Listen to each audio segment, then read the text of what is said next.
Hey, greetings everybody. It is GleeCon here again with another episode of Lore of Warcraft.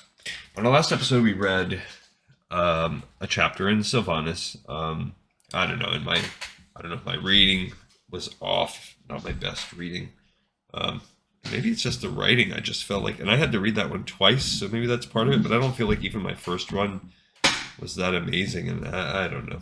And I might be tainted because I've heard some reviews of that novel where they said the second half of the book wasn't as good, and I didn't feel it originally. I didn't love that last chapter. But story-wise, we saw Sylvanas start to break free and get her body back. So stay a while and listen as we read it. As we continue, another one of Christie Golden's novels, Arthas, which in general has been top-notch, probably her best one. And we're getting near the end of this one, and we're in a real interesting time because we're seeing the two stories, basically the same story, overlapping from two different perspectives, written in the author's life in two different times. So here we go, chapter 22. Arthas rubbed his temple, going over and over the visions he had seen. Always before, communication from the Lich King had come only from Frostmourne, but the instant the crippling pain had struck him, Arthas had actually seen the being he served for the first time. The Lich King was alone, in the middle of a vast cavern, as imprisoned in the unnatural ice as Frostmourne had been. But this had been no sleek covering of his form. The encasing ice had been fractured, as if someone had broken off a piece and left the jagged remains behind. Obscured by the ice as he was, the Lich King was imperfectly glimpsed, but his voice sliced in the Death Knight's mind as he cried out in torment. Danger draws near the frozen throne. Power is fading. Time is running out. You must return to Northrend immediately. And then piercing Arthas like a lance in the gut, Obey! Each time it happened, Arthas felt dazed and sick. The power that had pumped through him like adrenaline when he was merely human was receding, taking with it more than it had originally given. He was weak and vulnerable, something he had never once imagined he would be when he first grasped Frostmourne, and turned away from everything he thought he believed in. His face was greasy with sweat as he laboriously mounted Invincible and rode to meet Kel'Thuzad. The Lich was waiting for him, hovering, his fluttering robes and general demeanor somehow radiating concern. So the seizures have been getting worse, he asked. Arthas hesitated. Should he take the Lich into his confidence? Would Kel'Thuzad attempt to wrest power from him? No, he decided. The former necromancer had never led him astray. Always his loyalty was to the Lich King and Arthas himself. The king nodded. He felt like his head would come off with the gesture. Yes, with my powers drained, I can barely command my own warriors. The Lich King warned me that if I didn't reach Northrend soon, all could be lost. We must depart quickly. If it was possible for blazing empty eye sockets to exude worry, then Kel'Thuzad did so now. Of course, your majesty. You have not and will not be forsaken. We will depart as soon as you believe you are. There's been a change of plans, King Arthas. You're not going anywhere. It was evidence of his weakening powers that he had not even sensed them. Arthas stared, utterly taken by surprise, as the three Dreadlords surrounded him. Oh, I did a wrong voice. I thought this was Sylvanas' Rangers. Assassins! Cried Kel'Thuzad. It's a trap. Defend your king from those. But the sound of a gate slamming shut drowned out the Lich's call to action. Arthas drew Frostmourne. For the first time since he had touched, had bonded with the sword. It felt heavy and almost lifeless in his hands. The runes along its blade barely gleamed at all, and it felt more like a lump of metal than the well-balanced, beautiful weapon it had always been. The undead rushed at him, and for a wild moment Arthas was catapulted back in time to his first encounter with the walking dead. He was again standing outside the little farmhouse, assaulted by the stench of decay, and almost numbed with horror as things that should have been dead attacked him. He had long since moved past any horror or repugnance at their existence. Indeed, he had come to think of them with affection. They were his subjects. He had cleansed them of life to serve the great glory of the Lich King. It was not that they moved or fought. It was that they fought him. They were utterly under the control of dreadlords. Grimly using all the strength he yet possessed, he fought them back, a strange, sickening sensation filling him. He had never expected they would turn on him. Over the sounds of the conflict, Balnazar's voice reached Arthas, the tone gloating. You should never have returned, human. Weakened as you are, we have assumed control over the majority of your warriors. Seems your reign was short-lived. King Arthas. Arthas gritted his teeth, and from somewhere deep inside him dredged up more energy, more will to fight.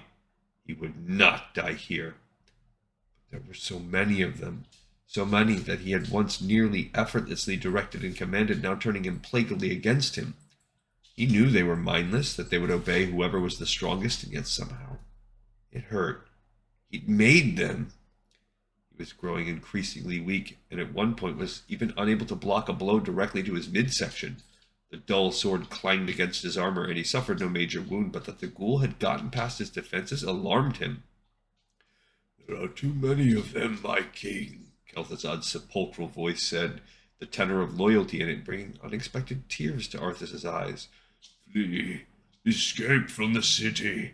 I'll find my way out and meet you in the wilderness. It is your only chance, my liege. So this is the attack alluded to in the last chapter of Sylvanas. He knew the Lich was right. With a cry, Arthas clumsily dismounted. A wave of his hand and Invincible became insubstantial, a ghost horse instead of a skeletal one, and disappeared. Arthas would summon him again when he was safely away. He charged, gripping the enfeebled Frostmourne in both hands and swinging, no longer trying to kill or even wound his opponents. They were indeed too many, but simply to clear a path. The gates were closed, but this palace was where he had grown to manhood, and he knew it intimately, knew every gate, wall, and hidden passageway. Instead of heading for the gates, which he would be unable to raise by himself, he went deeper into the palace. The undead followed. Arthas raced through the back corridors that had once been the private quarters of the royal family, which he had once traversed with Jaina's hand clasped tightly in his. He stumbled and his mind reeled. How had he come to this moment? Fleeing through an empty palace from his own creations, his subjects whom he had vowed to protect? But no, he'd slain them, betrayed his subjects for the power the Lich King offered, the power that was now bleeding from him as if from a wound that could not be closed. Father. Jaina. He closed his mind against the memories. Distractions would not serve him. Only speed and cunning would. The narrow passageways limited the number of undead able to follow, and he was able to close and bolt the doors against them, delaying them. Finally, he reached his quarters and the secret exit built into the wall. He, his parents, and Kalia each had one, known only to them, Luther and the bishop. All were gone now, save he, and Arthas pushed aside the hanging tapestry to reveal the small door hidden behind it, closing and bolting it behind him. He ran, stumbling in his weakness, down the tight, twining staircase that would lead to his freedom. The door was both physically and magically disguised to look exactly like the main walls of the palace from the outside. Arthas, gasping, fumbled with the bolt and half fell out into the dim light of Tristful glades. The sound of battle reached his ears, and he looked up, catching his breath. He blinked, confused. The undead were fighting one another. Of course, some of them were still under his command, were still his subjects, his tools, his weapons, not his subjects. He watched for a moment, leaning against the cold stone. An abomination under the control of his enemy lopped off a long-eared head and sent it flying. A shiver of disgust went through him at the sight of both sets of undead. Decomposing, maggot-ridden, shambling things. No matter who controlled them, they were foul. A glimmer caught his eye. A forlorn little ghost hovering timidly, who had once been an adolescent girl, once been alive. He killed her too, directly or indirectly. His subject. She seemed still connected to that world of the living, seemed to remember what being human had once meant. He could use that. Use her. He extended his hand to this floating spectral thing he had made out of his lust for power. I have need of your abilities, little shade, he said, pitching his voice to sound as kindly as possible. Will you help me? Her face lit up and she floated to his side. "I live only to serve you, King Arthas," she said, her voice still sweet despite its hollow echo. He forced himself to return her smile. It was easier when they were simply rotting flesh, but this had its advantages too. Through sheer will, he summoned more and more of them, exerting himself so hard his breath came in gasps. They came. They would serve whoever was strongest. With a roar, Arthas descended upon those who would dare stand in the way of the destiny he had bought so dearly. But even as more came to his side, so did more come to attack him. Weak. So weak he was, with only these lumps of meat to protect him. He was shaking and gasping, heaving Frostmourne about with arms that grew increasingly weary. The earth trembled, and Arthas whirled to behold no fewer than 3 abominations lumbering toward him. Grimly he lifted Frostmourne. He, Arthas Manethil, King of Lordaeron, would not go down without a fight. Suddenly there was a flurry of motion accompanied by anguished cries. Like the ghosts of birds, the blurs dipped and dove, harrying the monstrosities who paused in their pursuit of Arthas to bat and roar at the spectral figures who suddenly seemed to dive right inside the creatures. The slimy white maggoty things froze and then abruptly turned their attention to the shambling ghouls that were attacking Arthas. A grin spread across the Death Knight's pale face. The Banshees. He had thought Sylvanas too lost in her hatred to come to his aid, or worse, like so many of his warriors, turned to become a pawn of his enemies. But it would seem that the former Ranger General's irritation with him was spent. With the aid of the Banshee-possessed abominations, the tide quickly turned, and a few moments later Arthas stood, weaving with a sudden weakness over a pile of corpses that were truly dead. The abominations turned on one another and hacked themselves to grisly bits. Arthas wondered if even their creators could have sewn back what was left of them. As they fell to the earth, the spirits that had possessed them darted free. My thanks, my ladies. I am glad to see that you and your mistress remain among my allies. They hovered, their voices soft and haunting. Indeed, great king. She sent us to find you. We've come to escort you across the river. Once we cross it, we'll take refuge in the wilderness. The wilderness? The same phrase Kel'Thuzad had used. Arthas relaxed even further. Clearly his right and left hand were in agreement. He lifted a hand and concentrated. Invincible, to me, he called. A moment later a small patch of mist appeared, swirling and taking on the shape of a skeletal horse. A heartbeat later, Invincible was there, in reality. Arthas was pleased to notice that the act took little effort. Invincible loved him. This was the one thing he had done completely right. The one dead thing that would never ever turn against him any more than the great animal would have done in its life. Carefully he mounted, doing his best to hide his weakness from the Banshees and the other undead. Lead me to your mistress and Kel'Thuzad, and I shall follow, he said. They did, floating away from the palace and deep into the heart of Tristful Glades. Arthas noticed with a sudden unease.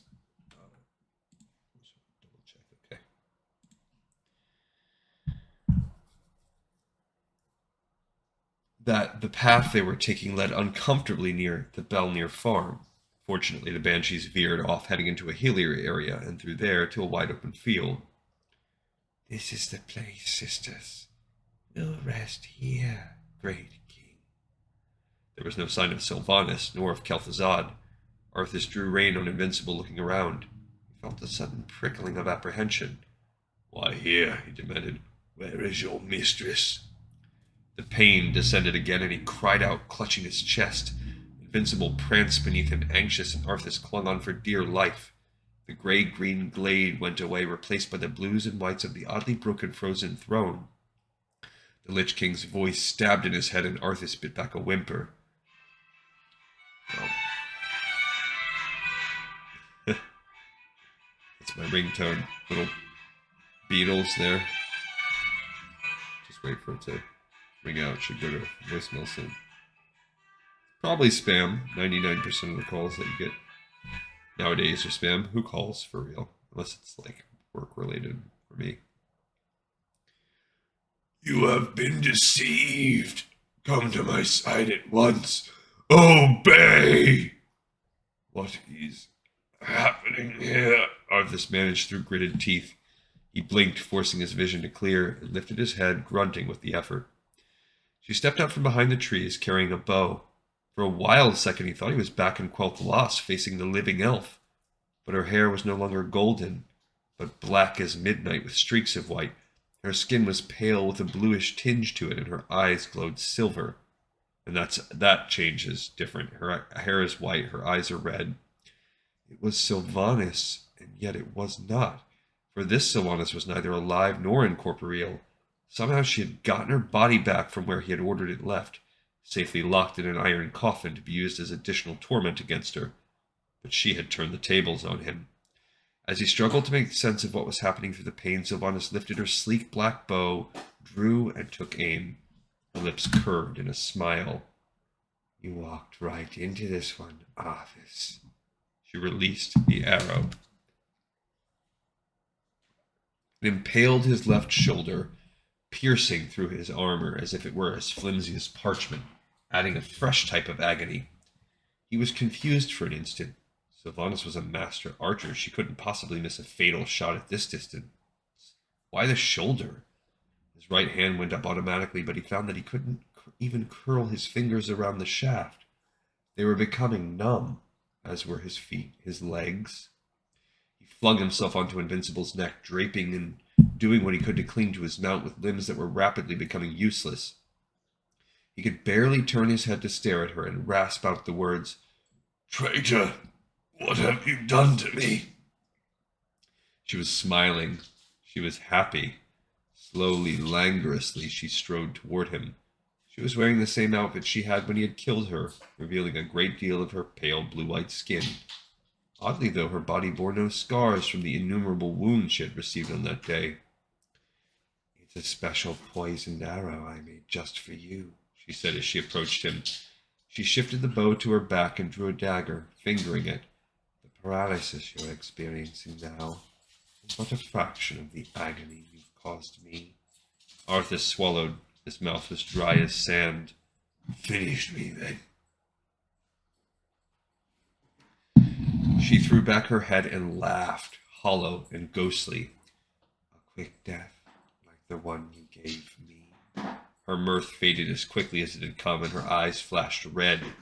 She continued her approach until she was only an arm's length away.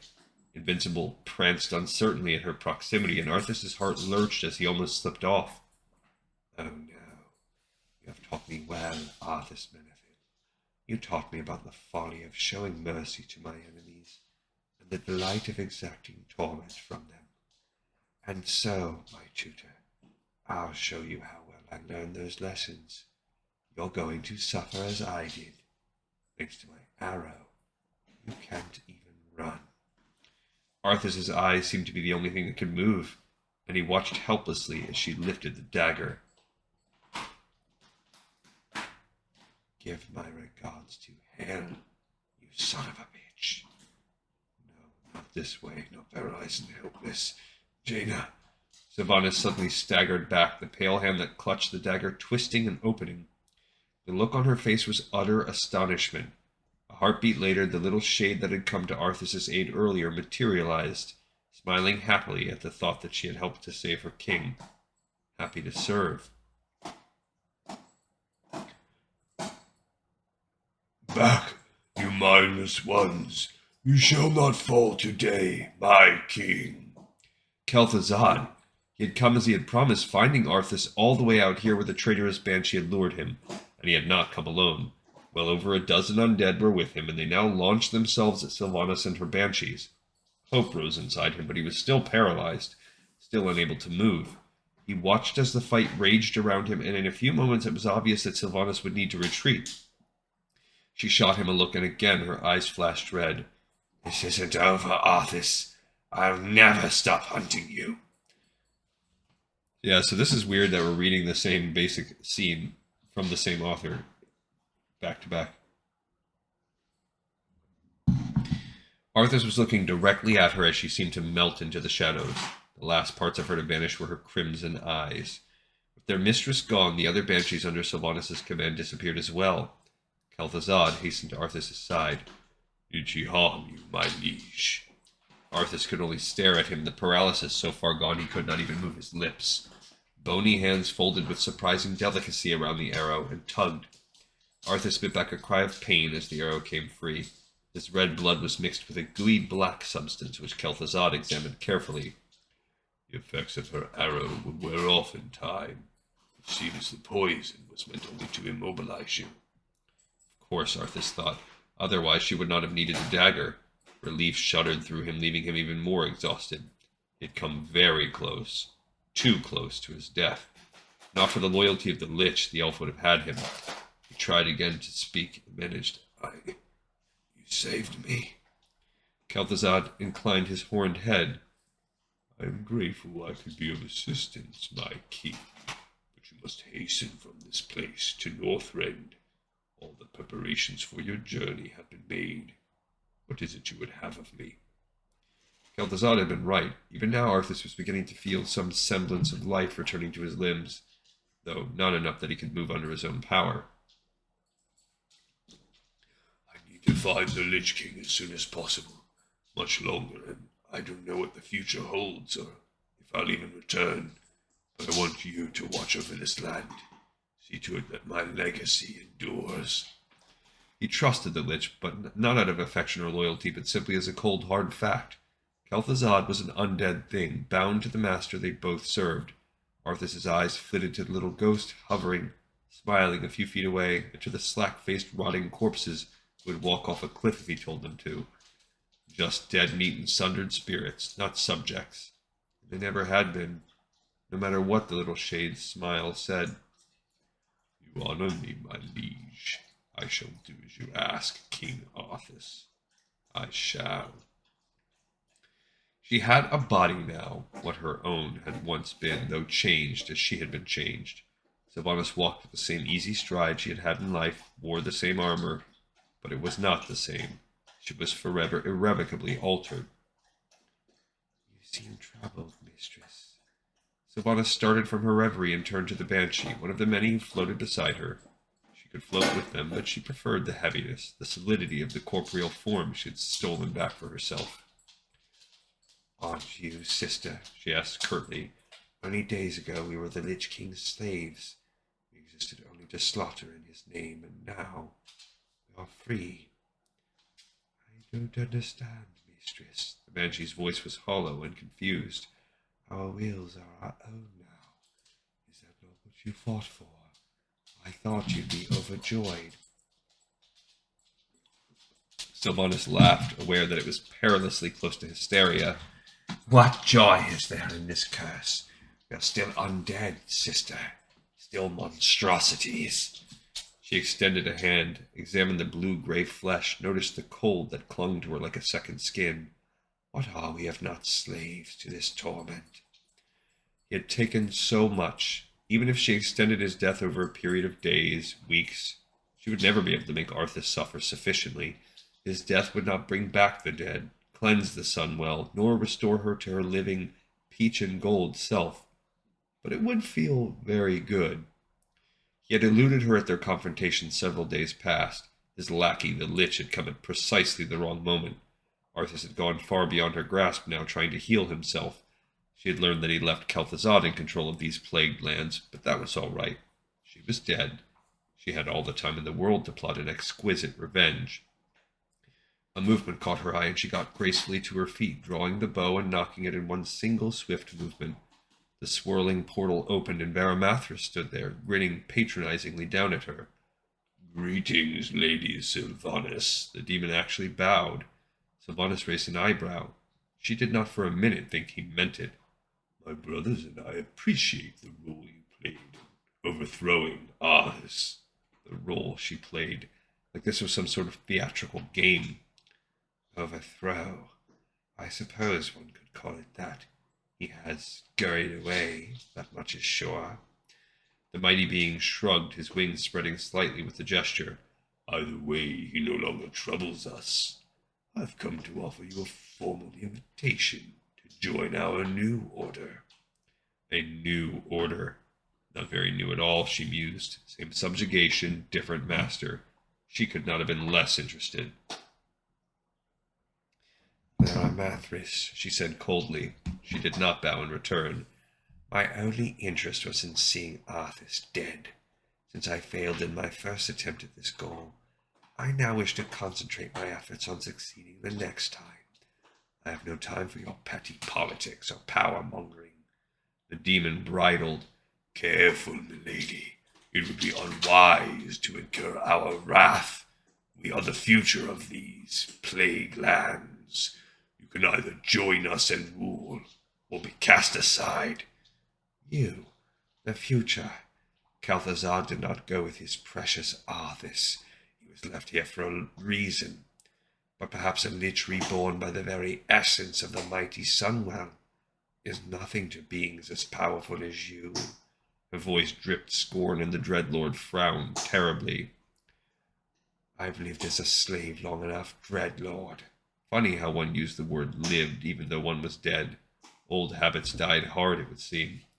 I have fought tooth and nail to become more than what that bastard made me. I have my own will now, and I choose my own path. The Legion is defeated. You are the last pathetic remnants. You are a dying breed. I won't relinquish my freedom by shackling myself to you fools. So be it, Merrimathras hissed. He was furious. Our reply will come soon. He teleported out, his face twisted in a scowl. Her needling had gotten to him, and he fairly quivered with outrage. She noted this dispassionately. He was easy to anger. He was the one they had sent to her, thinking her no great threat. She would need more than a handful of banshees to fight Arthas.